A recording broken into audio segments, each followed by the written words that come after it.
Hi, everyone. Welcome to Dishing Drama with Dana Wilkie Uncensored. We have officially moved to Patreon. Here's a sneak peek of Dishing Drama with Dana Wilkie. Come on, bitch, let's go.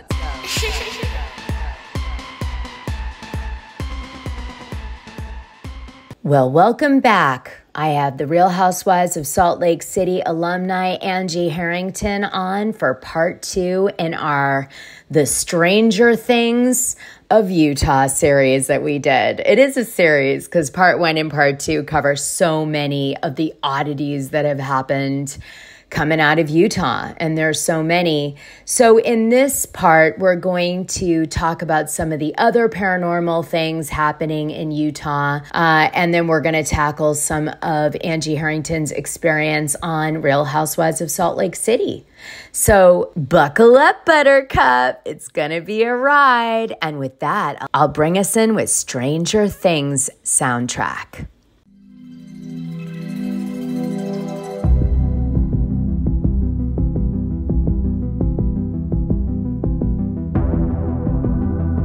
That's like what Utah is. It's wild. And then when you realize don't underestimate like the use of symbology and all this. Once you start studying symbology, you're like, this turns into a Dan Brown novel. And like symbology is everything. It's everywhere in front of our faces, specifically in the media.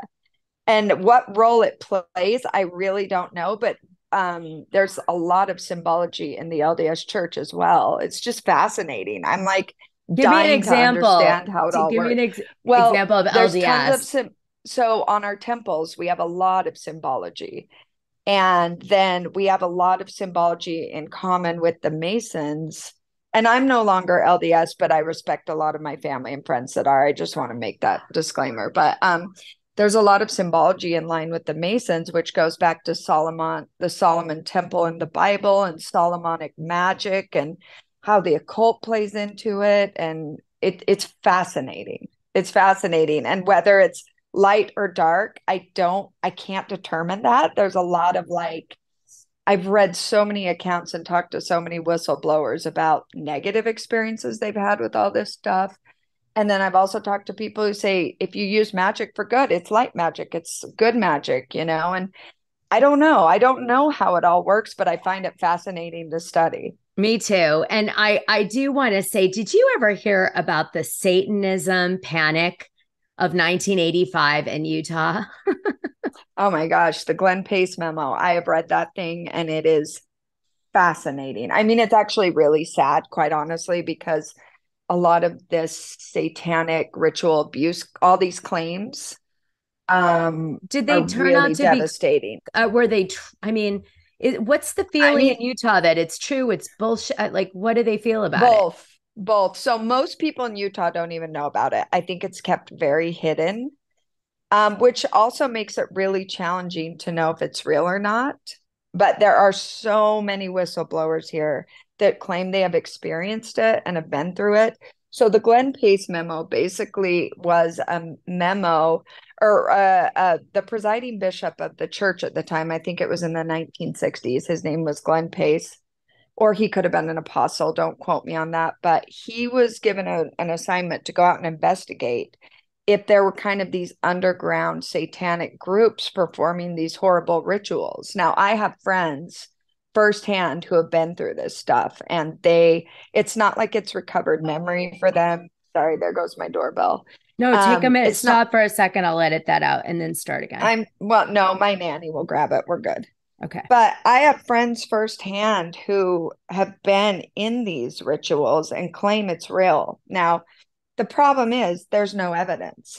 It's really hard to find blood samples to find out if they're actually happening. But supposedly a lot of these people who make these claims do have the scars to back up their claims, but they're very fragmented. And so it's hard to know what's real. But the church had Glenn Pace go out and do some research and find out if it was happening. And basically he concluded that yes, it was. He had 60 different accounts of people who have been through this. So I think that was leaked. I don't think that was supposed to get out. So fast forward to 2019, You have David Hamblin arrested in Utah Valley for the same thing, the satanic ritual abuse ring. We have a breaking news update to a Fox 13 investigation. The Utah County Sheriff's Office has arrested one of its suspects in a ritualistic child sex abuse investigation. Fox 13 News investigative reporter Adam Herbetz has been following this story all year, and he's live in studio with an update. Yeah, Max, this is David Hamblin. He's a former therapist, and that's his previous mugshot from back when he was charged with 18 counts of sex abuse in 2012. We first found out about this new case from victims in February. That's how long we've been accumulating information on this man. And the first thing we did was look back at that old case, trying to figure out why those charges were dropped by the Utah County Attorney's Office. You can read it right there on your screen. Even though Hamblin confessed to raping one of his young female family members in an undercover phone call recorded by the Provo Police Department, Hamblin was not the only suspect back then, and even though he was arrested this morning, we know he's not the only suspect now. On your screen, in April, we started interviewing victims for the first time on camera. That's Brett Bluth, one of Hamblin's former patients. He says he used to be a member of the Church of Jesus Christ of Latter-day Saints, and he was recommended to Dr. Hamblin for conversion therapy. That's something he wanted at the time, but he says those sessions took a turn. Hypnosis was a big part of it. He told me that from the very beginning, that was his main technique. Dr. would say, do you want to be healed of your homosexuality or not? And the answer was yes. Do you think this time it will be different? I do think it will be different. I think in part because I have some information that can connect some dots. Then in May, the Utah County Sheriff's Office spoke about this case for the first time publicly, announcing it was opening a ritualistic child sex abuse investigation spanning 3 counties, Utah County, San Pete County, and Juab County between the years 1990 and 2010. They did not name any suspects, but the next day, Utah County Attorney David Levitt held a press conference naming himself and describing his link to Hamblin. This therapist was my elders quorum president in the Church of Jesus Christ of Latter-day Saints. He was my neighbor. I had a family connection, and I testified at that divorce hearing. I'm well aware of who the therapist is, and I'm well aware of many of the players here. Levitt said the investigation was politically motivated, but even after he lost his bid for re-election, the investigation into Hamblin and others continued. And all of that, of course, leads us back to today, this morning, with what the Utah County Sheriff's Office describes as its first arrest. We expect they will have a press conference this afternoon, and we will be live from Utah County with that update when it happens. For now, in studio, Adam Herbetz, Fox 13 News, Utah. And you have our district attorney where I live implicated. Oh my God. Stop. Yeah. Now, he was not convicted.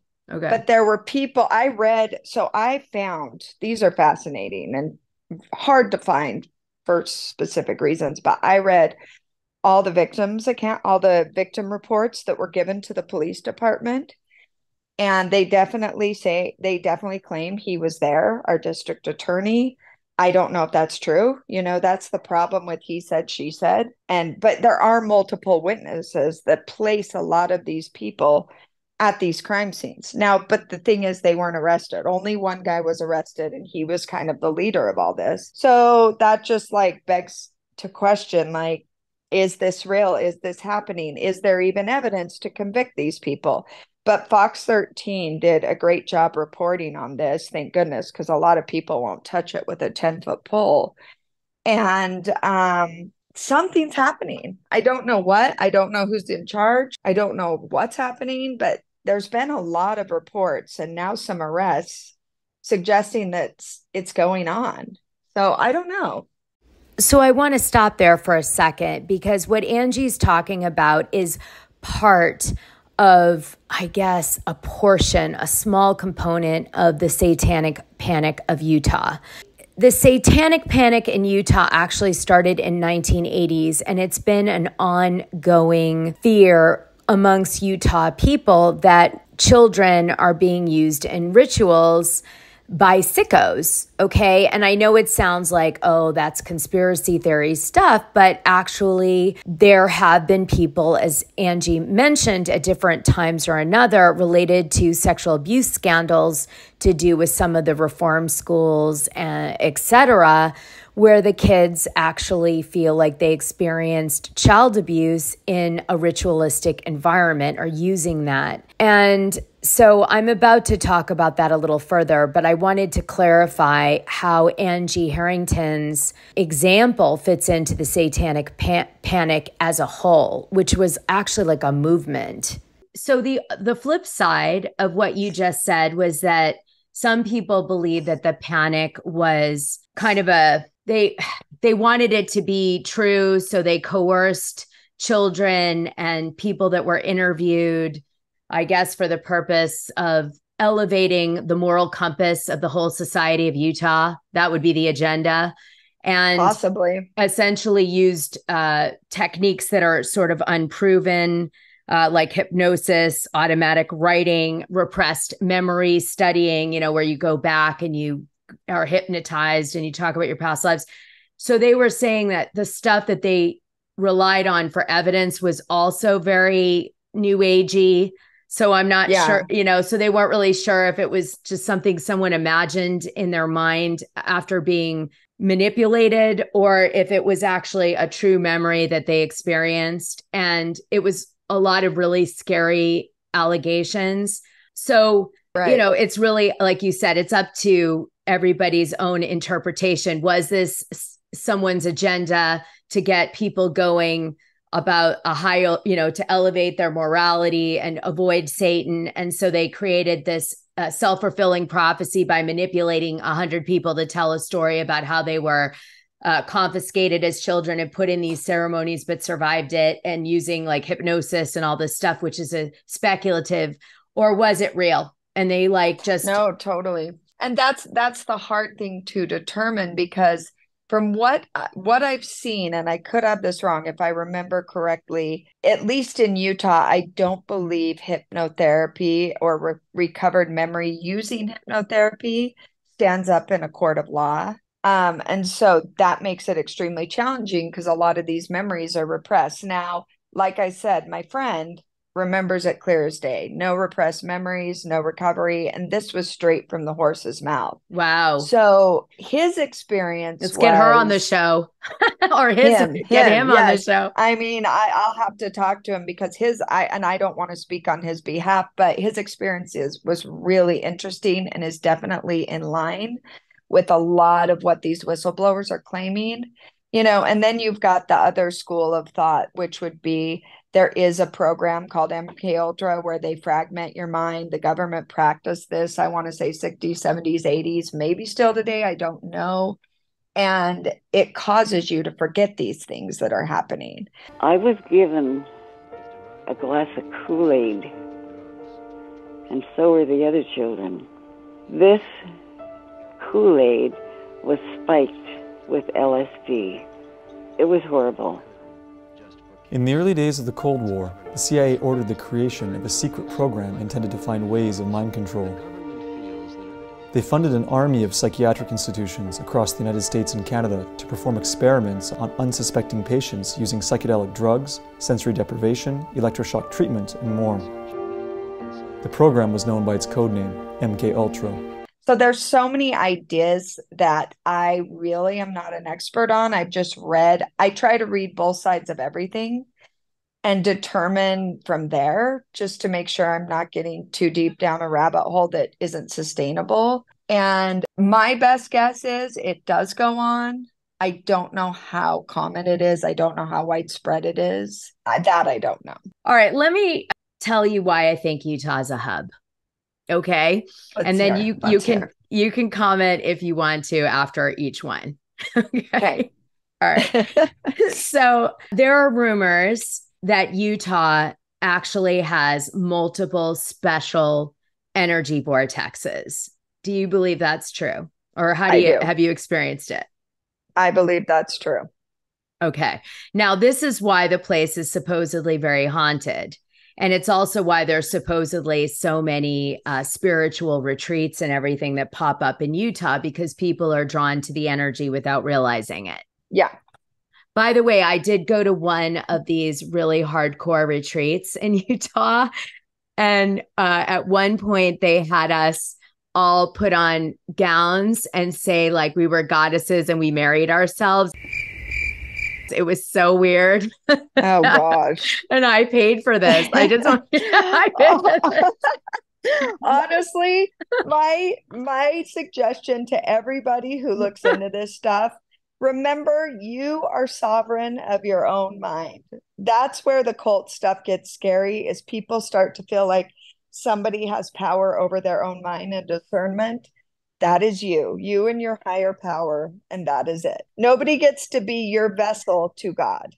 That's my opinion. Yeah, this was a retreat where they were trying to empower us. So it was, again, you said symbolism. It was supposed to be symbolic. Okay, it was more ritual. It was that's more hilarious. Like, and then they had us go. They had hot springs there. So the big draw to this particular retreat was that there was a hot spring. And so you could go in that, and it had minerals, and it was supposed to be supercharged. There's a lot of hot springs in Utah, which some people believe are like batteries. You know, there is something to be said about the healing powers of these hot springs. I have not done enough research on those to give an educated opinion, but it is interesting. They're supposedly very healing. Yeah. And then there's another thing that's really weird about Utah. And that is that there seems to be an energy in Utah that attracts abuse of children in school environments. Okay. Hear me out. All right. Okay. We know the Provo, Utah, school that Paris Hilton went to, and many of her friends were emotionally and sexually, potentially, and physically abused while they were there. There's been that was in my backyard.